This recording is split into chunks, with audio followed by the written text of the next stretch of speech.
Hello, everyone, and welcome to the second SEF Sales Educators Forum. Today, we're going to be talking about creating a high school competition with our guest host, Michele Welliver and Matt Rousu. That's funny. Matt's had to pronounce his name so many times, he has a trick for it. Okay, let's talk a little bit about our guest host, and then we'll get started. So first up is Michele. She's an assistant professor of communications at Susquehanna University, and she's waving to everybody now. She teaches courses in advertising and public relations and professional selling. She also developed the interdisciplinary professional sales minor at Susquehanna and is the sales program coordinator. So now we'll go over to Matt. Matt, wave at everybody. Matt is the dean of the Sigmund Wise School of Business and a professor of economics at Susquehanna University. His interests are in economic education, experimental options, and public policy, and he's won several university and national awards for both teaching and research. So welcome everybody today, and especially welcome to our presenters, Michele and Matt. We're going to get started right away. Just remember, we are recording. Well, thank you, Marty, for that lovely introduction. I'm Michele Welliver, and happy to be with you here today. We talked about this once before with a group of educators and are happy to discuss it again. We want to make this one, like Marty said, a little bit more conversational. So please feel free to stop us at any time. While we want to impart our wisdom, I guess, on you, we certainly want your input as well.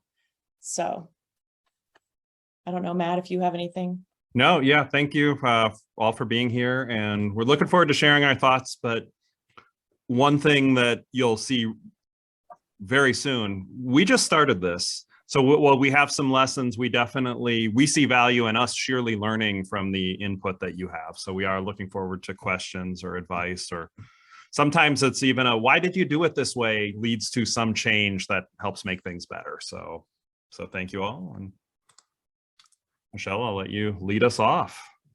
So I was lucky enough, actually fortunate enough, to have a colleague in the business school that I worked with on some classes in advertising that kind of crossed over for the marketing department. I was lucky enough for us to kind of meet and discuss coming up with some sales courses and a sales program.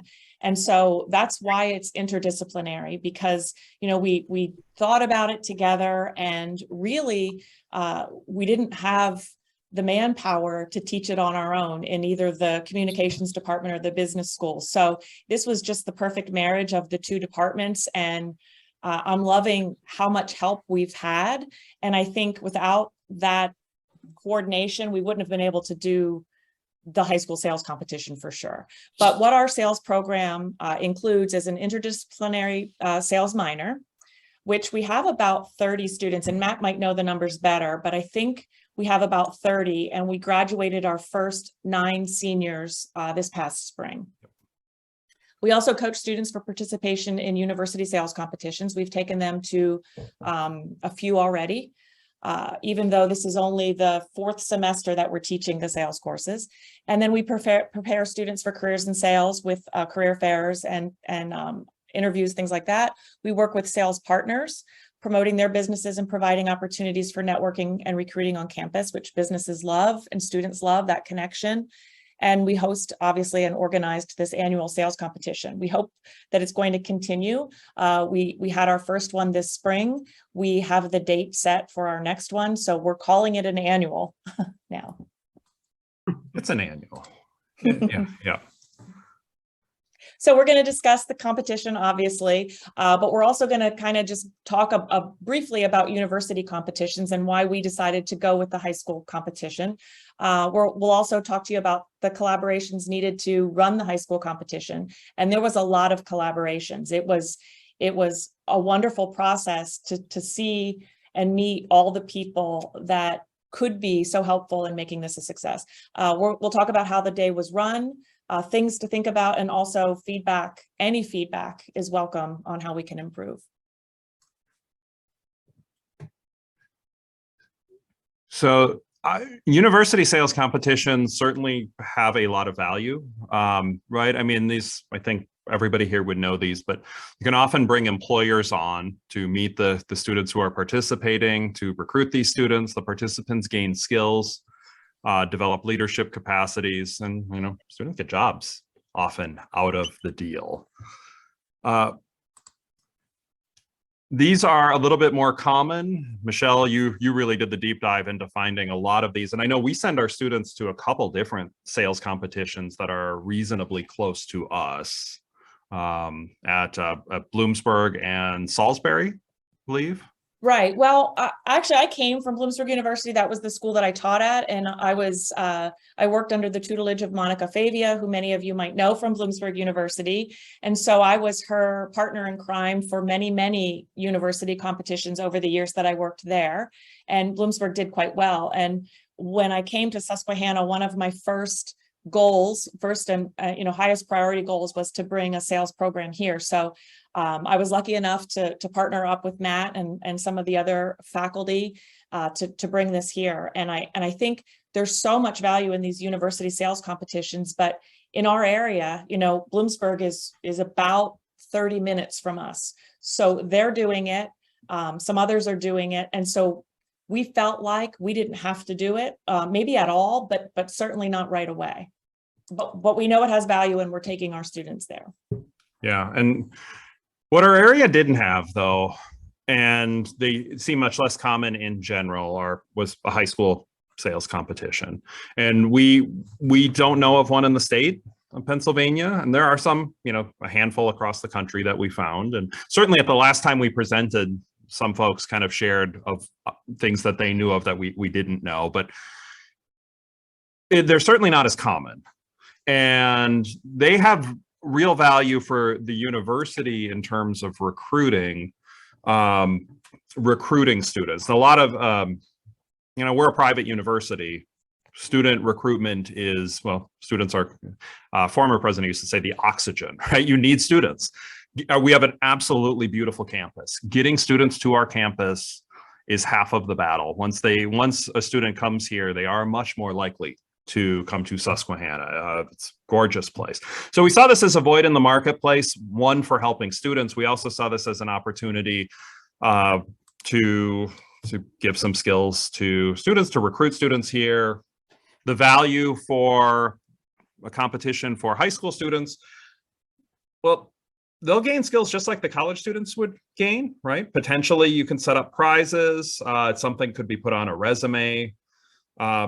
There's more than just the value to the high school students themselves, though. Students in our program help to run the competition and help to sell the competition to the local high school teachers and guidance counselors, business professors, that, hey, this is a great opportunity. Think about bringing some students to our campus. And so the value there is not solely for the high school students, but also in a very different kind of managerial and sales role for the students in our sales program.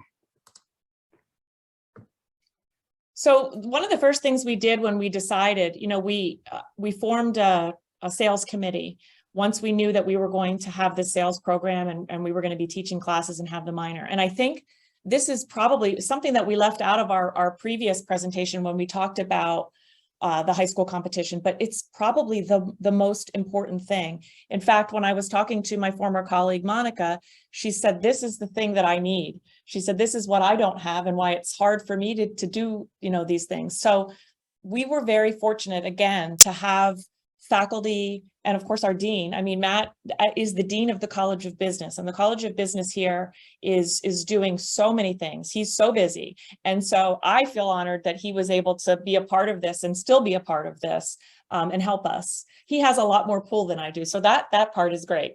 But so we formed the sales committee, and we knew we needed to do this because it had to be more than just one or two people.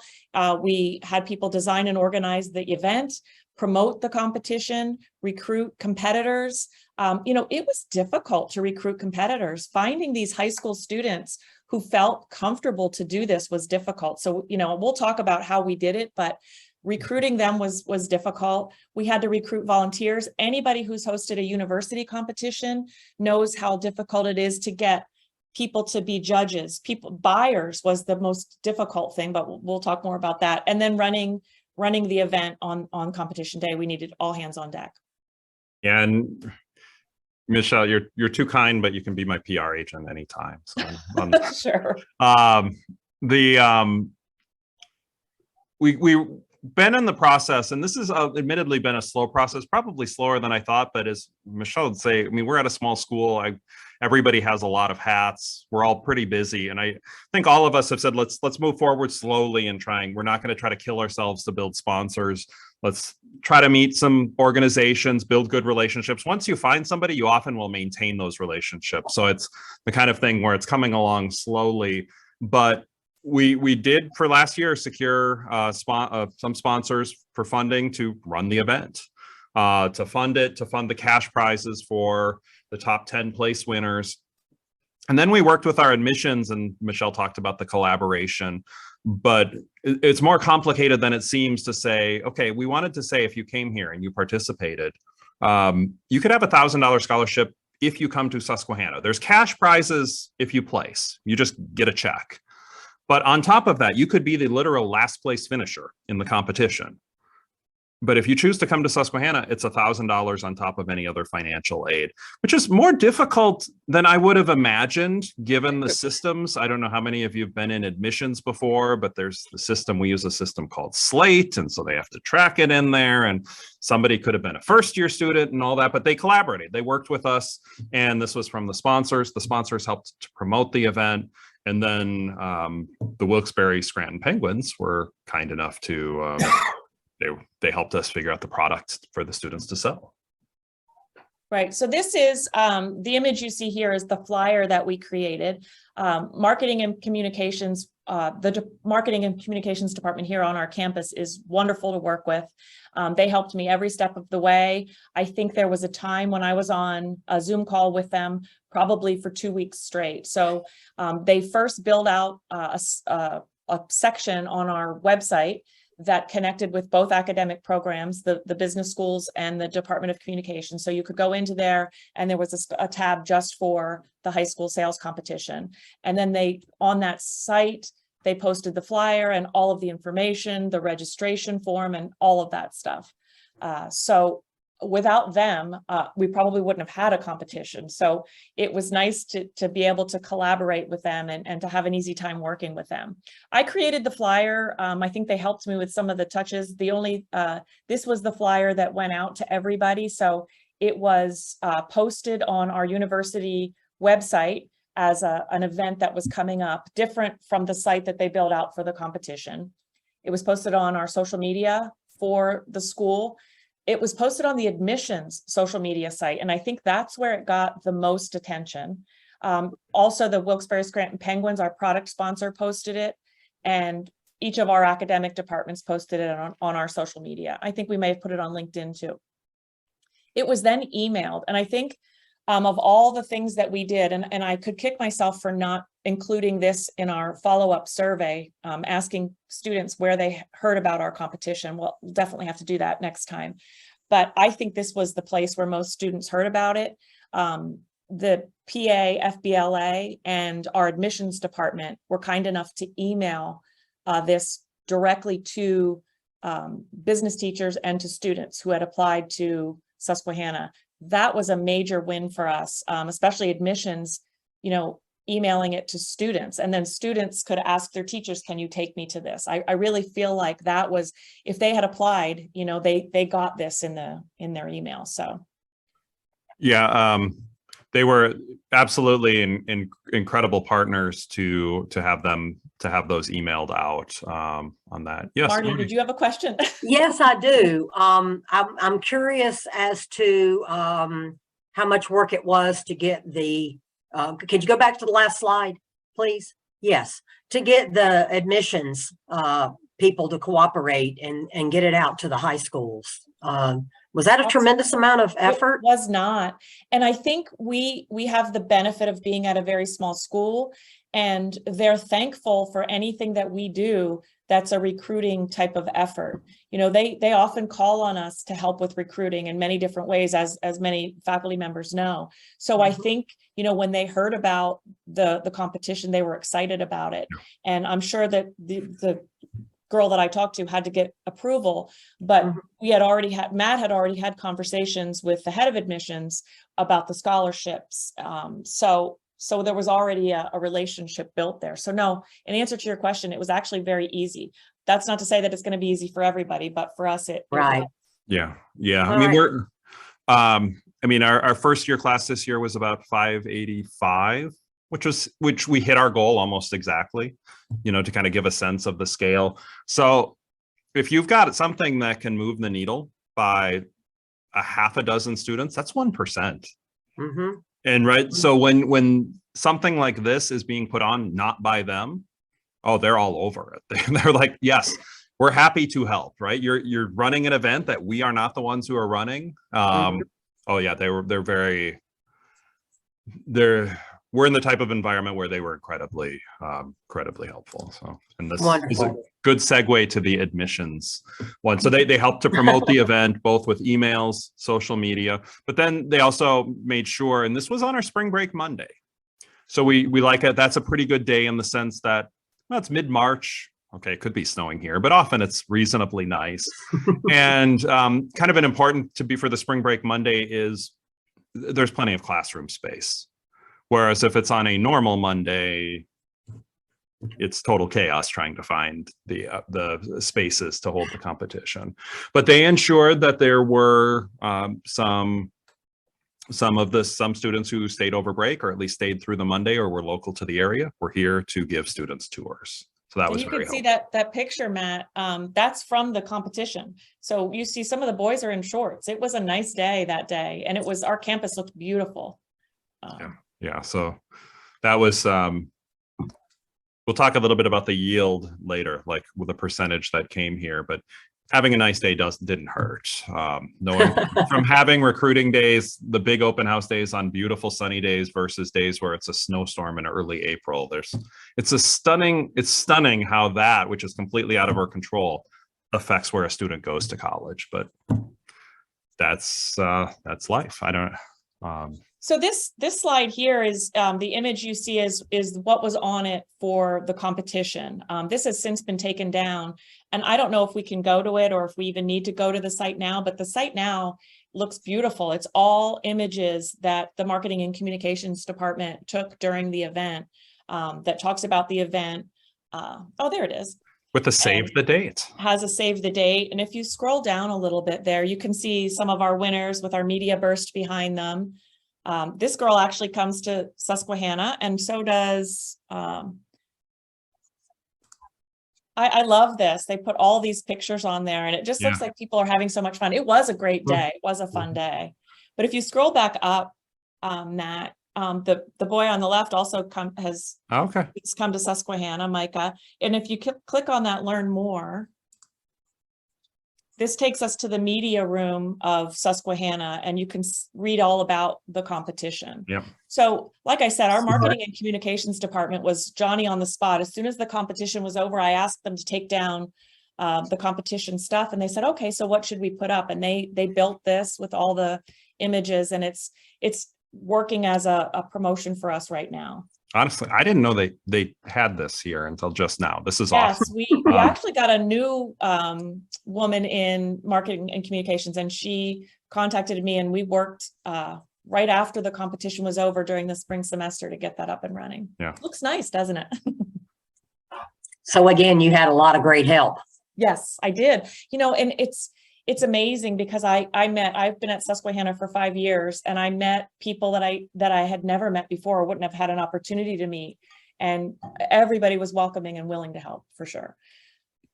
We had to do a lot of recruiting, faculty and students. We all did it. We divided and conquered. Anybody, Matt, again, has a little bit more power than I do. So he sent to all his business faculty, please help. But I was lucky enough, the gentleman that you see in that top image is a communications professor who was a wonderful buyer. And at the last minute, I thought I was going to die because I didn't have my 4 buyers for my 4 rooms. He agreed to be a buyer, and he did a great job. Judges aren't so hard to find. And because everything was done on Zoom, we were able to get some of the judges to just come in on Zoom and be judges. And that worked out perfectly. Students, our advanced sales students, this is the thing that I thought was the most wonderful thing about the competition for me as a faculty member, was that our advanced students in the sales classes were able to act as judges. That's something that, you can't give that to them when you're taking them to university competitions. But here, they get that opportunity working alongside of faculty and practitioners. Brian, I'm sorry, you had a question. Yes. Yeah, so in terms of judges, on my campus, we have some companies that recruit freshmen and sophomores who have just finished their first year or 2 of college for summer jobs doing sales in a variety of companies. And I would think that those companies might be pretty interested in being judges, because that would introduce them to the students who, hey, next summer, why don't you go work with us? Is that something you tried and they turned you down, or is that just not logistically possible, or what do you think? Well, I would say we didn't try that. One of the things that was kind of in the back of our minds was, is this going to even happen? Is this sales competition going to even happen? So I admittedly waited too long to start I focused on recruiting competitors, right? Because we had one at Christmas time, and I said to Matt, please don't cancel this, because I didn't know. I said, I really, really, really want to do it because nobody's doing it in Pennsylvania. And then, we worked tirelessly to get student competitors. And then when we had a handful, then we started recruiting judges. So we started too late, and that would have been a perfect place to go. People who were hiring salespeople, but no, we did not do that. And we will definitely take note of that. That's a wonderful idea. We recruited businesses that we had relationships with, alumni. The business school has a great relationship with alumni, and a lot of the more local to our school come back for a lot of different things that the business school puts on. So the business school emailed them, and a lot of them showed up for it. And then we had the faculty judges and the student judges, but I love your idea. Yeah. And I mean, if you remember back to December and early January, I mean, Omicron was chaos then. We had a trip in London that was supposed to have 19 students, and 7 of them dropped because of Omicron restriction. Omicron was so widespread and they didn't know. Of the 12, they all had to pre-test. 3 of the 12 tested positive, so couldn't go because they tested positive. And then when you arrived in London, you had to test again. Of those everybody tested negative, right? Who made it in London originally, and then another one tested positive. I mean, it was chaos. So we made a decision. We're going to run it no matter what. And if we get 5 students, okay, we're giving out prizes to the top 10. If we get 5 students, those 5 and their teachers are going to tell every school, you got to do this because it's just free money. And then next year it'll be amazing.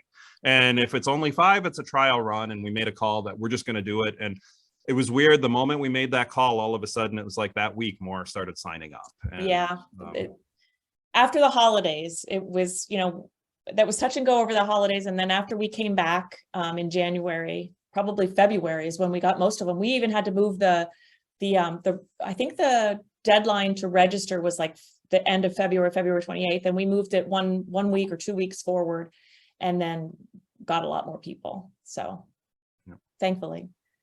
We also had to collaborate with events management. Obviously, they're in charge of not only dining services, but all the audio visual, the signage, the posters, that we served a continental breakfast and a full lunch in the dining hall for all participants, not just the competitors. And then the bookstore agreed to open from 9 to 3, and sales were great, she said, and she's already committed to opening the store next year. I mean, even though that's the Monday of our spring break, there's not a lot of students here, but there was a lot of activity. But it was nice. I mean, it's, spring break, so it's nice to have that open so the campus doesn't seem dead. And so that was helpful from our point of view for the students. And thankfully they made good sales. Terrific. And then I think I already kind of talked about this, but we had alumni be judges, and we had a direct line of communication already set up. So we just were able to utilize that. And then business professionals.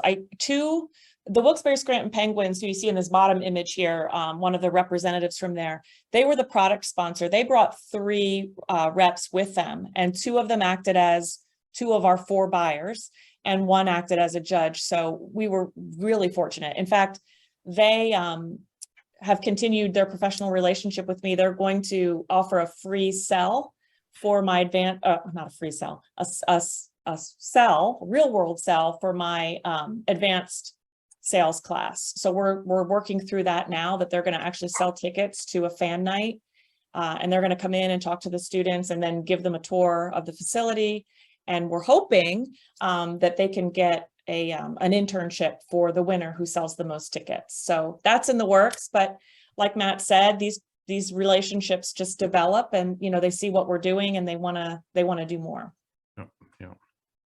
Local hotels, we only had 1 school that came. Actually, we had a couple schools that came from 2+ hours, 2 miles. It wasn't 2 miles, it was 2 hours. That's a mistake. I apologize. If they came from 2 hours or more away, we offered them a hotel stay. And we did have a couple schools that were from that far, but we only had 1 school take advantage of that. So only 2 rooms it amounted to. And then of course, IT was great. They stayed with us the whole day of the competition, and we needed them. We needed them for Zoom help. We needed them for audio. We couldn't hear for some of the rooms. So that was nice to have that collaboration as well. Thing to note here is when we offered for those who were coming from far away that we would cover the room for them, so that wouldn't come from the high school budget. So that I would imagine in future years, more schools might be taking advantage of that. So. Right. The company, go ahead, Matt. No, I was just saying, it was mentioned a little bit before, the selling for the Wilkes-Barre Scranton Penguins, the minor league team. I don't know if this is the 1 level before. I think it's 1 level below the Pittsburgh Penguins. Customized group ticket packages and prospects HR manager for a healthcare system. So we did this, we mirrored what university competitions are doing, but the difference is we gave them both rounds ahead of time. We didn't want them to be stressed.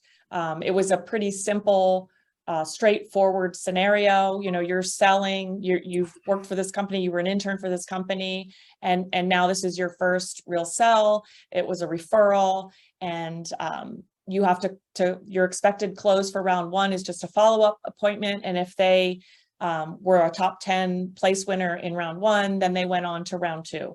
And round 2, you were expected to close the sale. And I can tell you, I've been to a lot of university competitions, and some of these students, the top place winners, looked like university students. They were top notch. Some looked like they never even had any idea how to sell. So the Penguins actually in our conversations saw that too and said, we want to work with them. We want to do a webinar. So we're organizing a webinar so that the students not only know about the Penguins and what they stand for or whatever, but also how to sell. They want to help. I put an instructional video on the site, but I can't tell you if anybody even looked at it. So we're going to do something that's more interactive, record it, and then people can refer to it later. Yeah. Sometimes it's, the prizes go to the top people, but sometimes the ones who get the most out of it are those who came in with no idea what to do, and they went through it and gained a whole new insight and experience on it, even if they didn't end up placing. So, so scenarios were given, top 10 moved on. So everybody who competed got tickets to a Penguins game, and they were flexible on when they gave them, when they could go. And then there were cash prizes for the top 10. I mean, this is, if you're a high school student, these aren't trivial prizes, right? I mean, 750, 600, 500 for the top 3. And frankly, the ones who get $100 are pretty excited about getting $100. That's not a bad day at school, quote unquote, for the high school student. But then the competitors are eligible to receive a $1,000 scholarship. Anybody who competes, if they come to Susquehanna, it's on top of any other financial aid, $1,000 scholarship. Admissions, tours, a little bit of SU swag. It's amazing how much difference that a $4 t-shirt and a plastic swag bag can make a student happy and choose to spend, thousands of dollars on a college education. But it's the little things matter. Michele, the radio and TV tours. I don't know if you want to talk about that. So right, we also offered radio and TV I mean, they loved the TV station. The radio station, they enjoyed that, but the TV station, they just got a kick out of it and seeing themselves on the screen, and you can see the green screen behind them. But I think that oftentimes you don't get those kind of tours when you're just coming on a regular admissions tour. You don't get the behind the scenes like this. So having this stuff scheduled was, I think, a major benefit for us. We also had workshops, and I don't know that the workshops were great. We had 2 workshops for students and 2 workshops for teachers. We had them both in the morning and the afternoon. I would say our morning ones were not well received, and that's because everybody was thinking about competing, and they were all allowed to bring a guest, and I think the guests were helping them, their friends helping them prepare for the competition. So our morning workshops didn't go over well. The afternoon ones were well attended, so we'll probably move them all to the afternoon, and maybe even our tours, because I think a lot of what goes on in the morning is just worrying about how you're going to do in the competition. So that's something that we may change a little bit. Yep. But we did offer the teachers Act 48 credits, which I think a lot took advantage of, right? The ones that were here, Matt? Well, in the morning, I did a morning one. I don't know how many did an afternoon one for the Act 48. In the morning one, I had 2 people. Oh, right? And that was a learning thing. So it was low. We had a nice chat. I'd met one of them before. We have a Center for Economics, Business, and Entrepreneurship Education here. It was part of the reason we thought it was kind of a natural spinoff to work with high school students and teachers.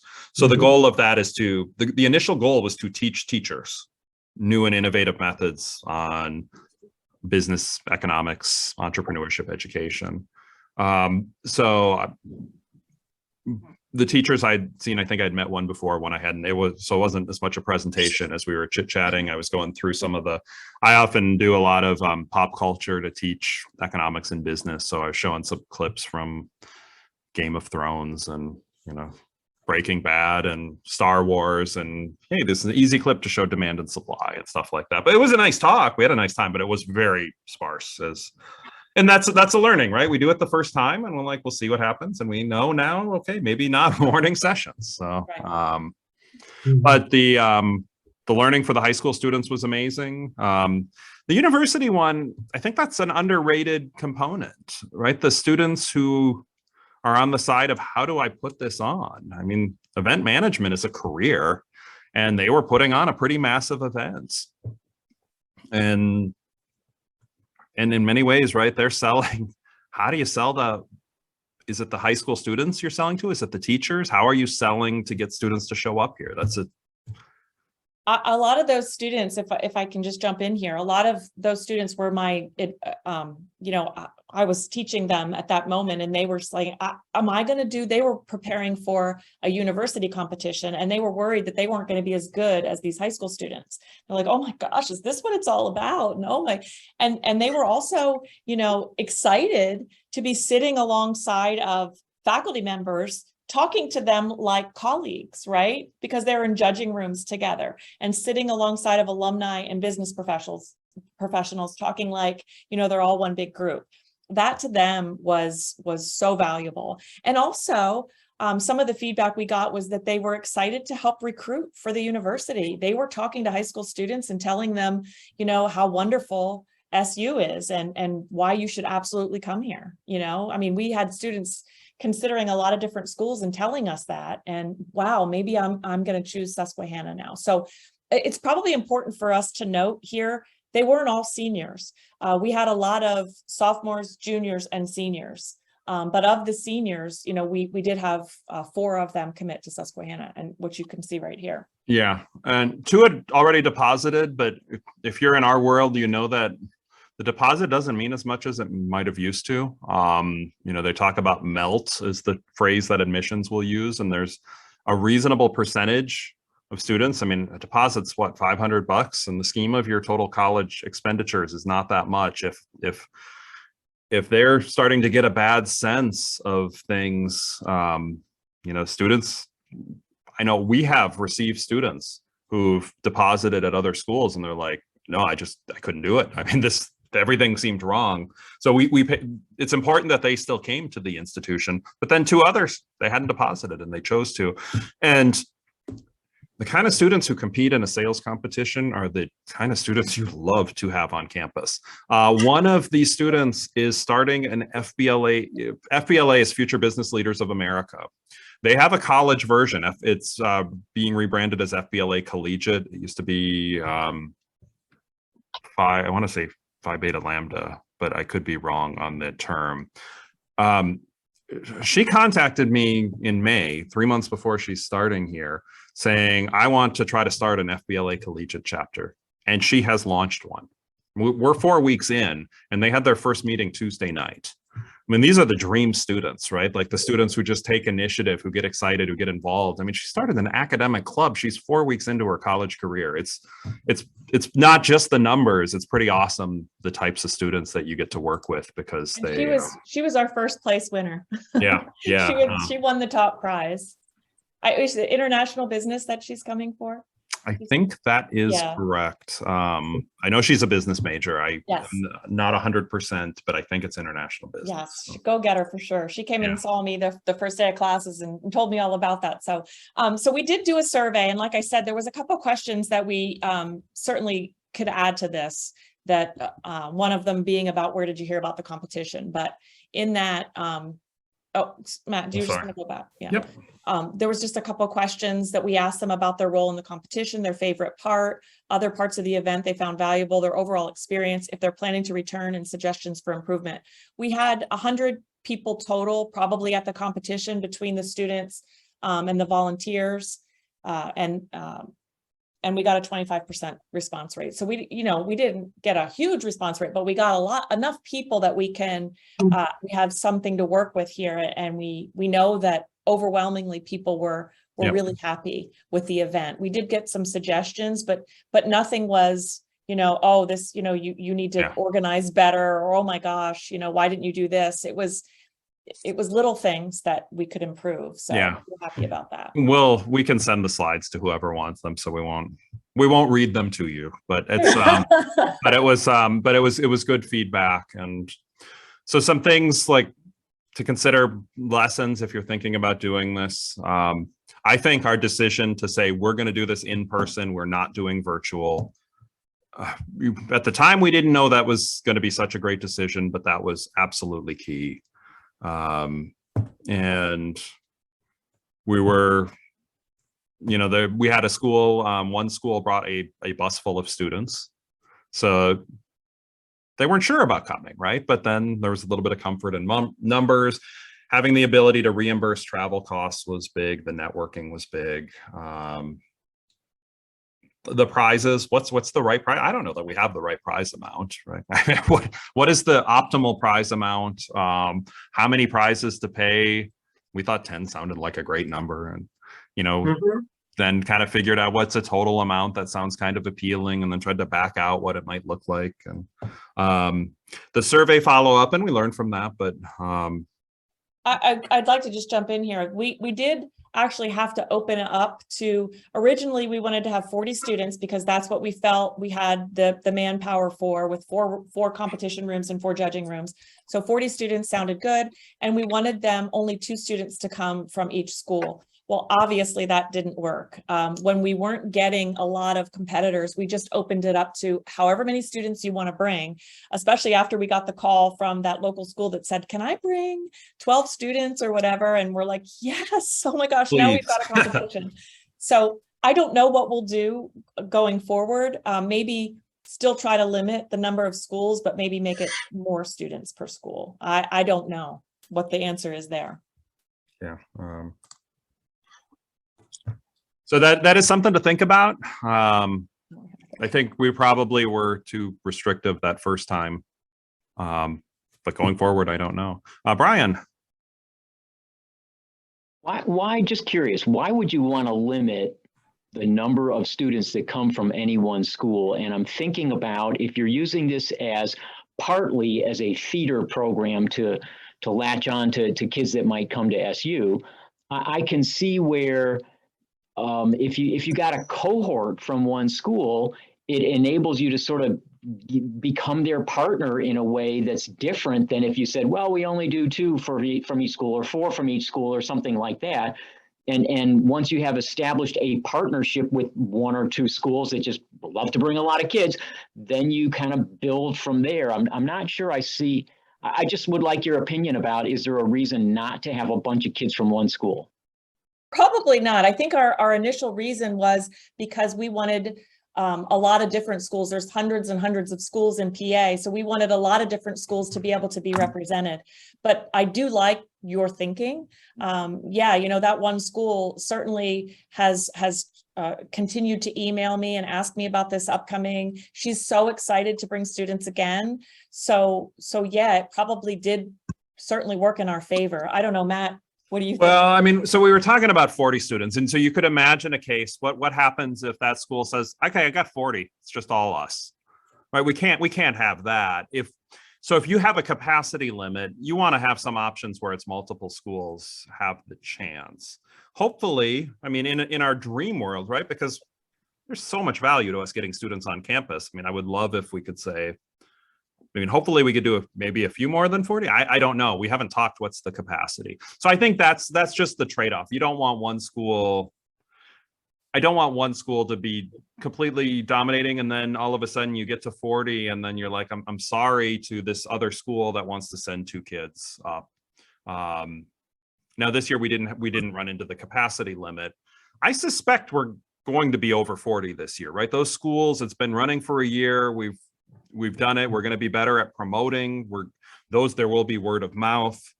I would suspect we'll be over. So we have to figure out what's our capacity and go from there. But that's a good point on the cohort I hadn't really thought of. So. Marty?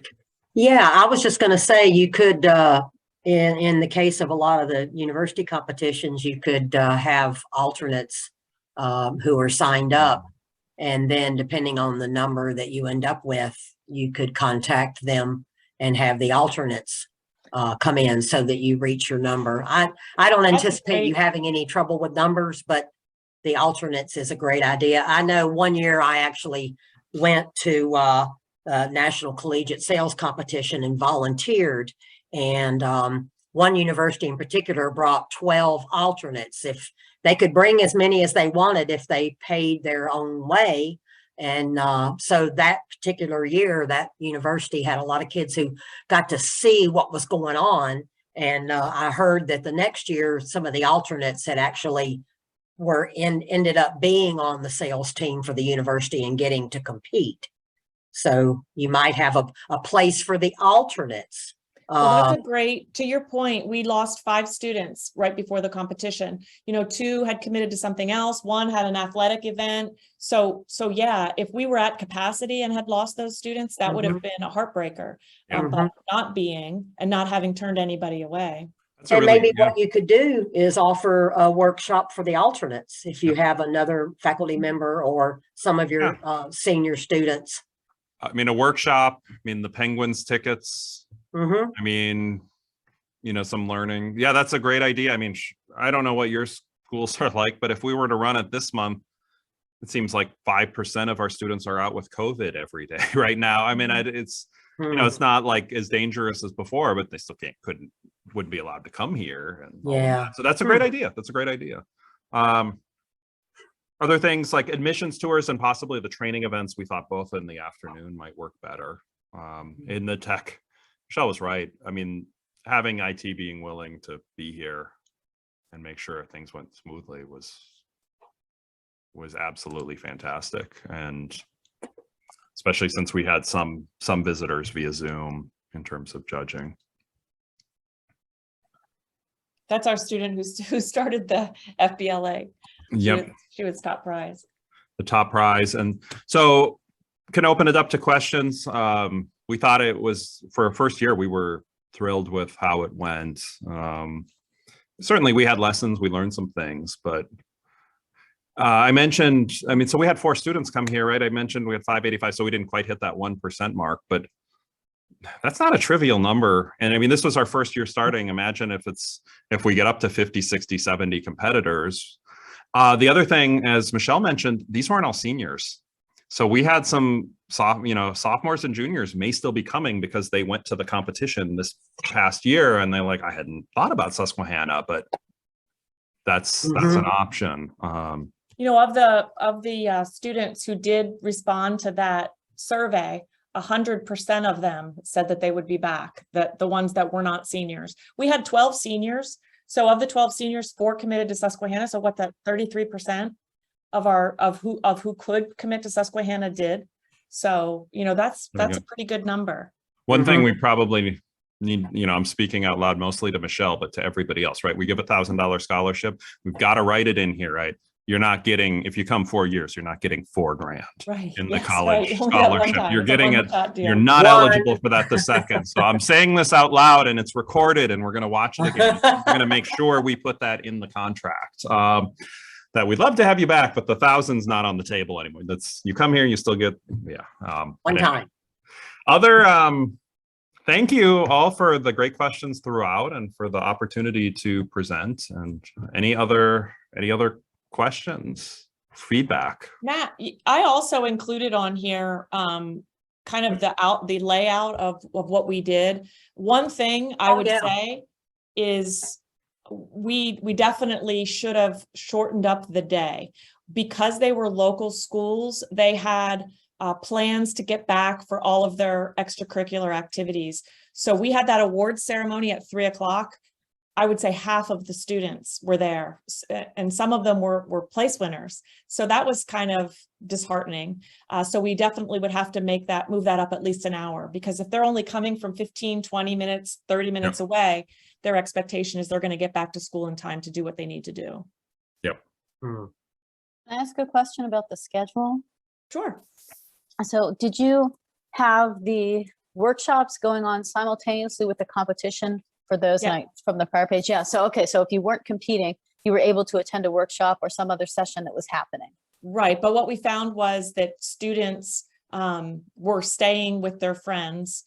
Even when they weren't competing, they wanted to be, we had a competition room, a waiting room, and it seemed like everybody was having a great time in there. They were meeting people from other schools and they didn't really want to leave and go learn. So we definitely needed to do that in the afternoon when, you know, people were unfortunately eliminated from the competition and there wasn't other things to do. But it's an interesting trade-off on the, you know, on the condensing the day, and I completely agree. It will mean more work for it. We're going to have to probably get out there more often and have more rooms so that we can run more groups simultaneously, which means, of course, more volunteers. So that's a trade-off we're going to have to figure out. But once again, the second time it'll be easier than the first time. So well, and I also thought that we were going to need a lot of time to tally up scores. Well, I had so many students in our control room tallying up scores that by the time that last group competed at 11:10, all the scores were tallied up. So I didn't need that hour and a half. So I could certainly condense some things and get the day over sooner. Well, one of the things that's standing out to me is you mentioned what a good time everyone was having when they were in that competition kind of waiting room, holding room, maybe even an opportunity to teach them how to network and to build activities into that room.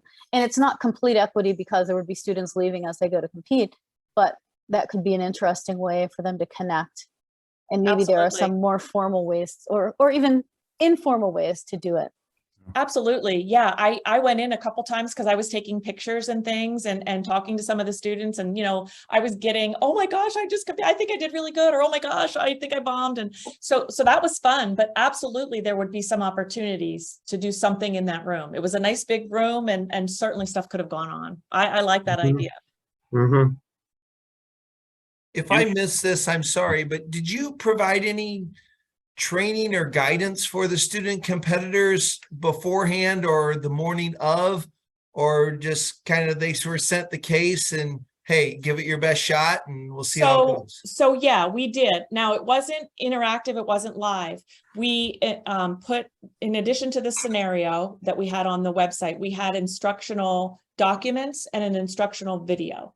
Okay. And then I had a lot and the opportunity for students to email me, and I did have a handful of students email me. I also had a lot of professors email me and say not professors, teachers at the high schools email me and ask me what they should be doing.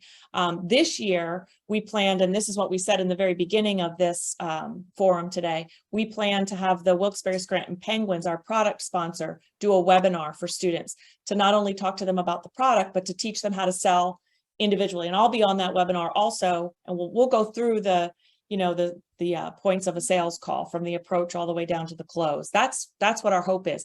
Again, you know, we probably would have had a live webinar and done some of this teaching had we known that we were going to get enough students to do it. We were just kind of waiting for a lot of this stuff. Mm-hmm.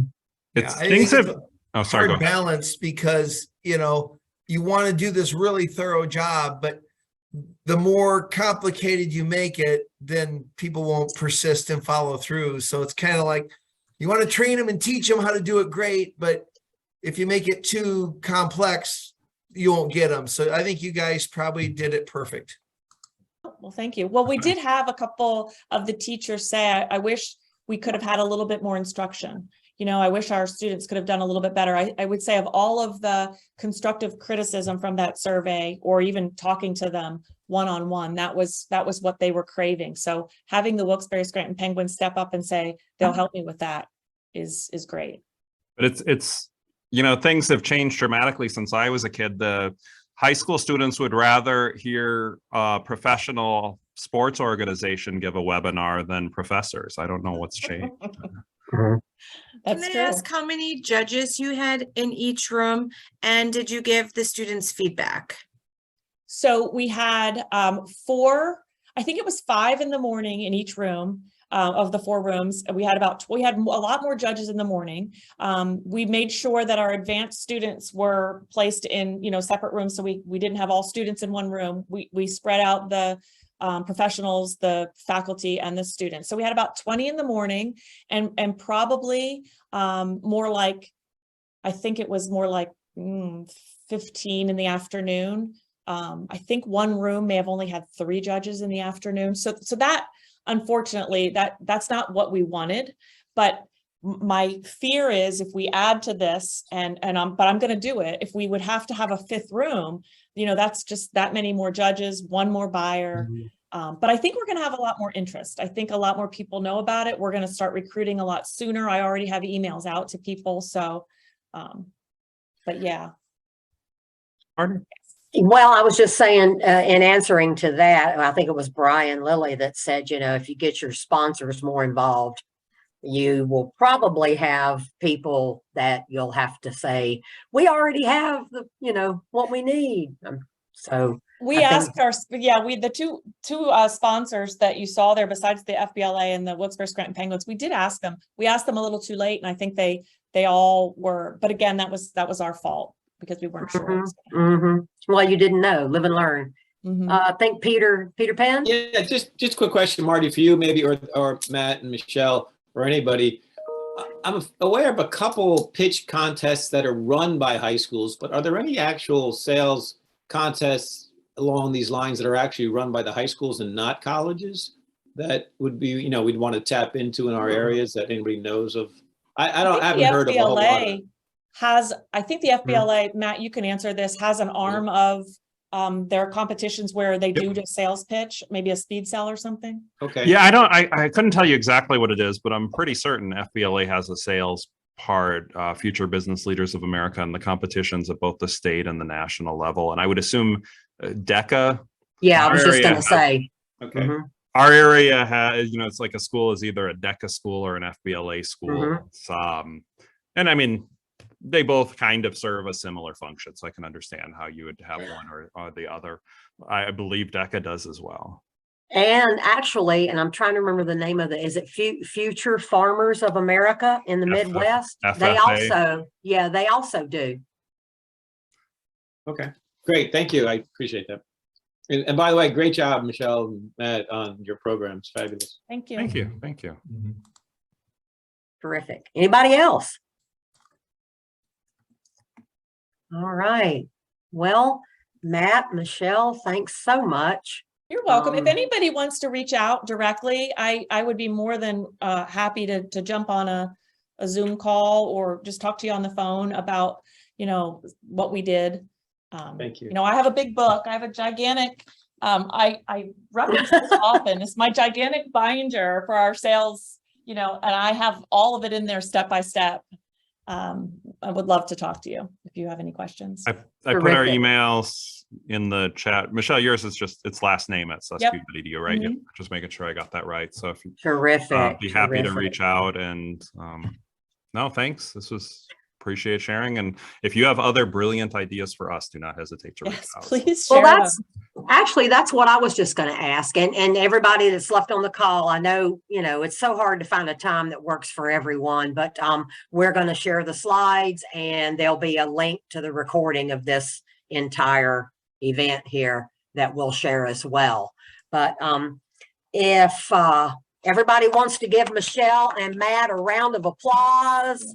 Thank you guys for taking your time, for sharing your ideas, your successes, and it didn't sound like too many failures, but your lessons learned for what to do this coming March. And speaking for SEF, if you want any help with getting it out to some university professors, especially in Pennsylvania, who might have connections at the high school, I'd be happy to help you with that. Thank you. For sure. Yeah. Yeah. Now I'm going to keep recording because those of you that are left, I'd like to ask you, as we think about doing a third forum, perhaps before the end of the year, what kind of topics, what should we, who should we look to? What would be of interest, you think, to a large group of folks, or even a medium-sized group? Anybody have any ideas? Brian's hand is up. Brian's hand is up. Yep. Brian always has ideas. Well, actually, so my idea is to say, gee, I have no clue. And actually, if you, well, the last two, this forum and the last one, Marty, if you had asked me months ago, what do you want to hear about? I never would have speculated on these. And I'm glad I was able to lurk and hear the ideas. So I think the things that appeal to me most are the things that I won't think about because I'm already working on those. Mm-hmm. So I don't know. I got you. Well, I'm constantly on the lookout and mining social media and LinkedIn and everybody else's post on what's happening. There's a lot going on in sales research, but I think that not everybody is into doing the work and the research necessary, but then for some folks it's required. So maybe talking about, we have a couple of folks that are friends of SEF that would be probably good people to get in touch with. So I was thinking about sales research, perhaps. And then go ahead. I've got one suggestion. Yes. Is one of the things that I've been working, because there's literature now on it, but remote selling, virtual selling. How do we incorporate? Because when I started teaching, there was no such thing as remote selling, and yet it's come to the forefront because of the pandemic, particularly. And how do we integrate it into our traditional sales training and sales process? So, and there's already a couple of books. I mean, Rain Group came out with one, and Jeb Blunt's got a book on. So there's some material, and I've incorporated some of that into my courses. But anyways, there's an idea.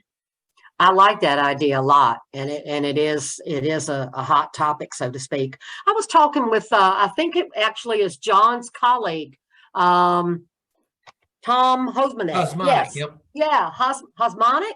Mhm. Okay. Well, I've been pronouncing it wrong for quite some time now then. Anyway, Tom's doing a thing with a virtual reality. He was showing me the glasses and you know, talking about that, and that I thought that was really interesting too. So those are great topics. Those are great topics. To Marty, add to- oh, go ahead. I'm sorry, could I add to that, David's, is that the rise in inside sales also is a good reason to think about that, doing that virtual selling, because there's a huge increase in inside sales roles over the last few years that wasn't around 5 years ago even. So Right. that's an area. And it needs to get some respect. Yeah, good point. Sure does. Peter, was it you that wanted to say Yeah, no, something else too? I think it's a topic area. I think some of the research you see, I would think would be great topics to bring to the table. I mean, there's a lot of stuff out there in social media and you know, consultants about sales technique and things we've seen, but we don't always see the research on new data that is being looked at. I mean, you know, remember Corporate Executive Board did their Challenger sale, and they did, you know, 30,000 people they interviewed or whatever. But that kind of research too, if you don't get the book, or, you know, if you know of it, I would be interested in seeing those topics because we don't always see the research going on.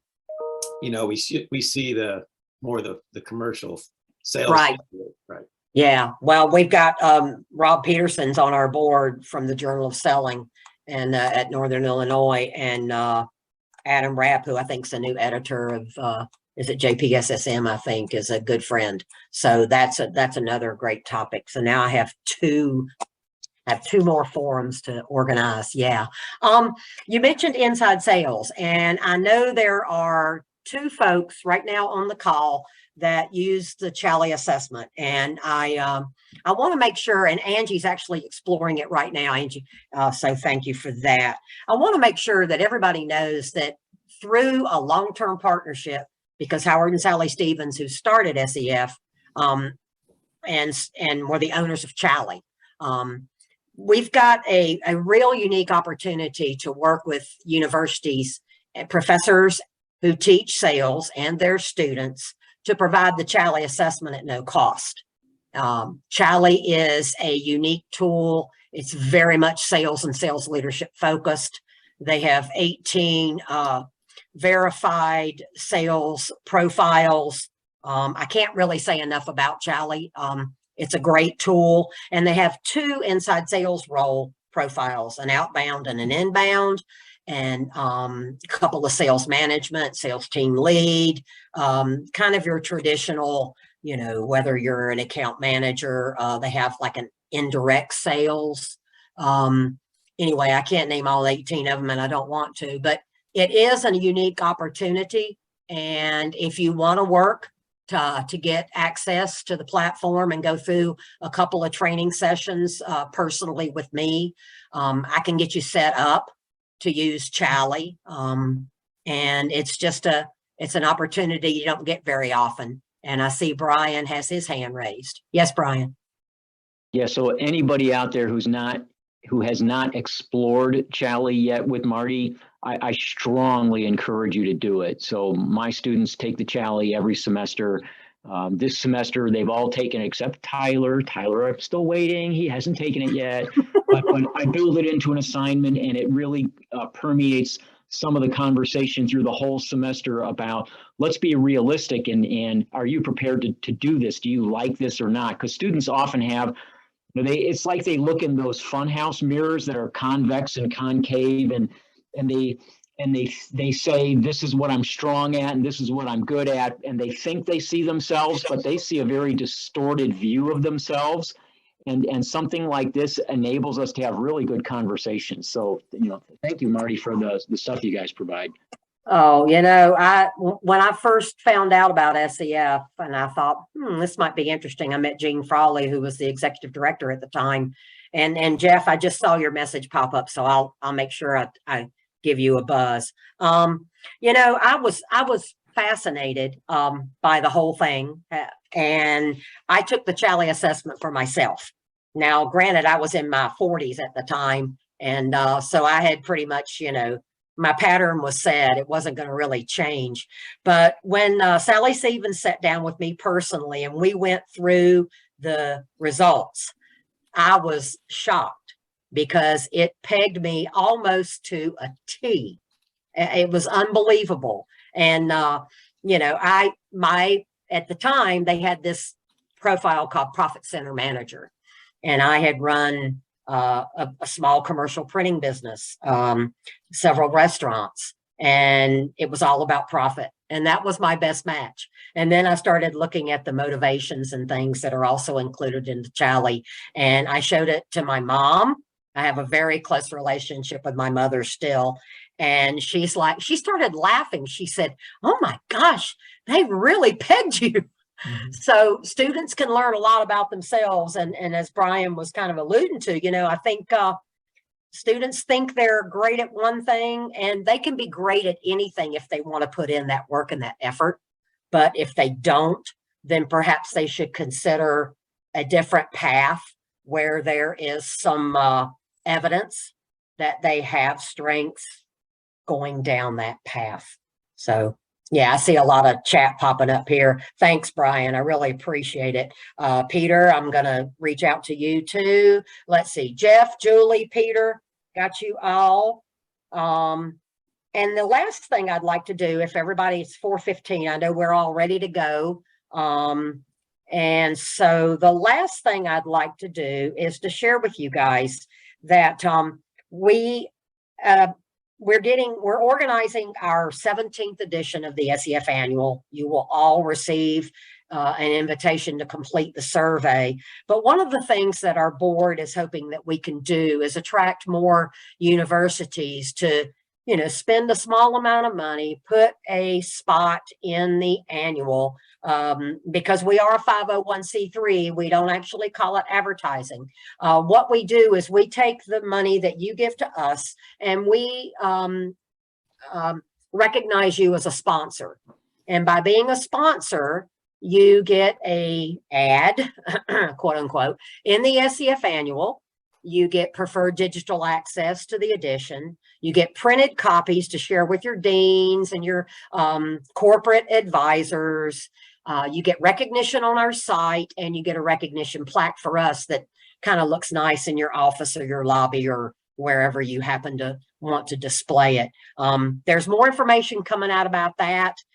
Some folks have already received a little bit of info, but we're really hoping to grow the number of sales programs and recognize more by not just listing you, but giving you a spot to really showcase yourself. And that's my sales pitch on that. Anybody have last minute things to say? Marty, do you have pricing on those ads or not I ads? do. Yeah, those non-ads, correct. I do. We had a meeting today and there's another one next Thursday. Okay, so it's not quite set. So yes, I do have pricing on that. And that'll hopefully be coming out before the end of next week. Okay. Thank you. All right. Thanks, you, Marty. everybody. Special you. thanks to our presenters who had to go. But I know there's Michele. She's still there. I'm sorry, Michele. It was Matt that had to go. You guys and your two M's and me with my M. And anyway, thanks, everybody. Thanks, Marty. And take care. Till next time. Bye-bye. Bye-bye.